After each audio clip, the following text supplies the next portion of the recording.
Hello everyone, আমি দীপিকা মণ্ডল। আমার চ্যানেলে আরও একটি ভিডিওতে তোমাদের সবাইকে স্বাগত জানাই। আজকে আমি চলে এসেছি আবার একটা নতুন ভিডিও নিয়ে।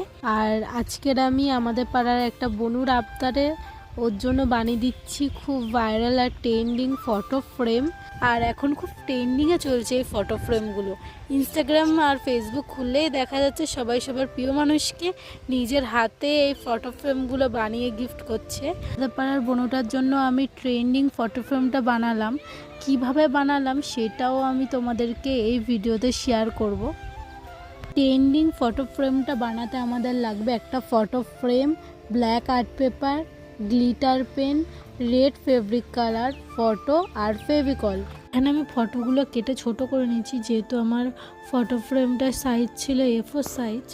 আমি ব্ল্যাক আর্ট পেপারটা A4 সাইজের কেটে বাঁদিকে 2000 সালের মার্চ মাসের ক্যালেন্ডার অনুযায়ী ডেটগুলো লিখে নিচ্ছি। এখন দেখো আমার 2000 সালের মার্চ মাসের ক্যালেন্ডারটা লেখা কমপ্লিট।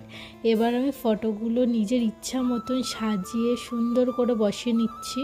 এখন পাড়ার ওই বোনটা বলেছিল আমার ইচ্ছা মতন একটা সুন্দর বার্থডে উইশ লিখে দিতে, তো দেখতেই পাচ্ছ আমার ওগুলো লাগানো অলমোস্ট কমপ্লিট। এবার আমি বার্থডে উইশ করার জন্য একটা নোট লিখবো। আমি লিখেছিলাম happy birthday my love, on this special day for your life I wish that you get more happiness and joy your deserve and all your dreams come two.